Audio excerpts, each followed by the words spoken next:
गाबोन जुदि इलेक्शन जायो BPF आ 35टानि बारा मोनगोन जों बेखौ चेलेन्ज खालाम हायो दा BPF आ गाबोन इलेक्शन खालामबाबो UPPL निफ्राय सासेबो देरहानाय नङा बे दिनै प्रमान जादों मानोना दिनै तामुलपुर प्रमद बर'नि जायगा बेवहायनो दिनै रोजा रोजा दाख्लैबो छात्रफ्रा 800 जननि बारा जइन जादों युथफ्रा छात्रफोर युथफोर आरो दिनै हाजार हाजार जइन जाबाय थादों बेथ' कुनु दंस खालामनाय नङा लाइमोनफ्रा गावसोरनो बुजिनो हादों जे प्रमद बर'आ बोसोरथामाव रायजो सालायनायाव सासेबो लाइमोनफोरनो साख्रिखौनो होनो हायाखै बा बेबायदि सरकाराव थानानै मा लाब दिनै खामानिबो मोनला BTC आव कुनु लकेल कन्ट्रेक्टरा खामानि गैला खामानि गिदिर गिदिरखौ बेंगलाव थांनानै सिलिगुरियाव थांनानै घुस लानानै दिनै फाननानै फैजोबो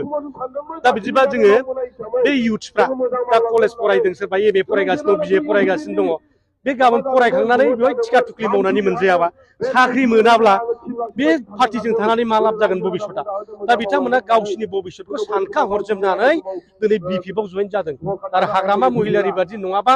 हाग्रामा महिलारि जुदि दैदेनफिनाबा BTC खौ बेहाय कुनु युथआ थांनानै थानायनि लामा गैला जोबस्रांलांनोसै बे बाथ्राखौ दिनै साननो हानानै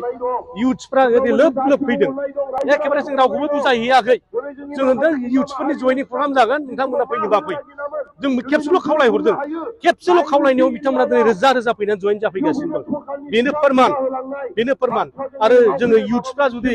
ओंखारबोआबा जों राजनितिखौ थिक खालामनो हानाय नङा प्रमद बर' बादि सासे थगायसुला नेतानि आखायाव जोङो लाइमोन सेंग्रा सिख्लानि भबिष्यतखौ जोङो दिनै गथायनो हाला ओंखायनो लाइमोन सेंग्रा सिख्लाफोरनि भबिष्यतखौ दानो थाखायसो जों बिथांमोनखौ दिनै पार्टियाव सोदों बिथांमोना फरायबाय थागोन बिथांमोना भट होनाय समाव जोंनो भट होगोन आरो गावसिनि केपासिटियाव जा हायो बिथांमोना मावबाय थागोन स्टुडेन्ट लेभेलाव बेखिनियानो रावनिबो जिबना नस्थ' जाया बिथांमोननि भबिष्यतखौ उज्जवल खालामनो गोजों खालामनोसो BPF आ दिनै छात्रफोरखौ युथफोरखौ दिनै पार्टियाव सोबाय थादों मोनसे ओनसोलाव दिनैहाय मोनसे गिदिर जयनिं हाबाफारि खमायाव बेहाय 200 जनसो मानसिफोर जयनिं जादों बिसोरो आगोलाव UPPL आवमोन बिथांमोना आगोलावहाय फेरेंगामोननि गोदै गोदै रावाव प्रमद बर'मोननि गोदै गोदै रावाव भट होनानै रनजित बसुमतारी बा फेरेंगा बिथांखौ देरहा होदोंमोन दा नुबाय बिथांमोननि जे लाइमुथि ओनसोलनि समस्या हा हुनि समस्या लामा दालांनि समस्या बेफोरखौ मोनसेबो बिथांमोना बोसोरथामाव मावनानै होआखै आरो मावनानै होनो हानायबो गोहो गैया बेनिखायनो बिथांमोना दिनै गावसिनि भबिष्यतखौ साननानै गथ' गथायनि भबिष्यतखौ साननानै दिनै बिथांमोनहा BPF दलाव जइन जादों जों बरायनानै लादों बिथांमोना थिग समावनो मोनसे सिद्धान्त लादों जे राइट टाइमाव राइट डिसिसन लानानै दिनै जाथिखौ दिनैहाय फोथांफिननो BTC खौ रैखा खालामनो थाखाय आवगायबोदों बे मोजां जादों आं गोजोननाय फोरमायो आरो दिनै तारिखाव गाबोन जुदि इलेक्शन जायो BPF आ 35टानि बारा मोनगोन जों बेखौ चेलेन्ज खालाम हायो दा ओरैबादि मोनसे मोजां पजिशनाव फैबाय BPF आ गाबोन इलेक्शन खालामबाबो UPPL निफ्राय सासेबो देरहानाय नङा बे दिनै प्रमान जादों मानोना दिनै तामुलपुर प्रमद बर'नि जायगा बेवहायनो दिनै रोजा रोजा दाख्लैबो छात्रफ्रा 800 जननि बारा जइन जादों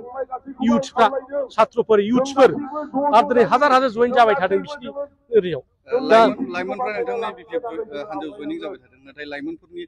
लाइफखौ भबिष्यतखौ दंस खालामनो होननानै बेथ' कुनु दंस खालामनाय नङा लाइमोनफ्रा गावसोरनो बुजिनो हादों जे प्रमद बर'आ बोसोरथामाव रायजो सालायनायाव सासेबो लाइमोनफोरनो साख्रिखौनो होनो हायाखै बा बेबायदि सरकाराव थानानै मा लाब दिनै खामानिबो मोनला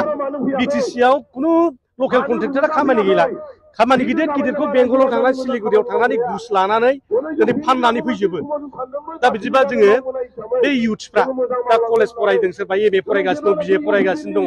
बे गाबोन फरायखांनानै बेवहाय टिका टुकलि मावनानै मोनजायाबा साख्रि मोनाब्ला बे पार्टिजों थानानै मा लाब जागोन भबिष्यता दा बिथांमोना गावसिनि भबिष्यतखौ सानखा हरजोबनानै दिनै BPF आव जइन जादों आरो हाग्रामा महिलारि बादि नङाबा